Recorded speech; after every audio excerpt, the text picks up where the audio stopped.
You know how sometimes we find ourselves procrastinating, just not feeling motivated to do anything productive.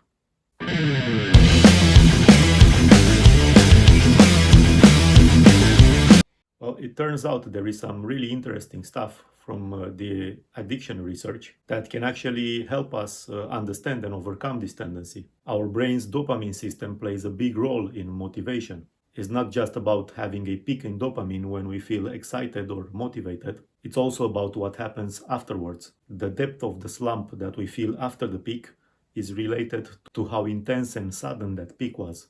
And not only that, but how quickly we bounce back from that slump is also linked to its intensity. So, if you're stuck in a circle of procrastination, just waiting around or doing simple tasks usually it doesn't work. It might feel easier, but it actually won't get you out of that slump quickly. Instead, you need to do something that's more effortful, that will challenge you a little bit more. So, let's say you're procrastinating on exercising. You just can't seem to get yourself to do it, even though you know you should. The usual advice might be to start slow.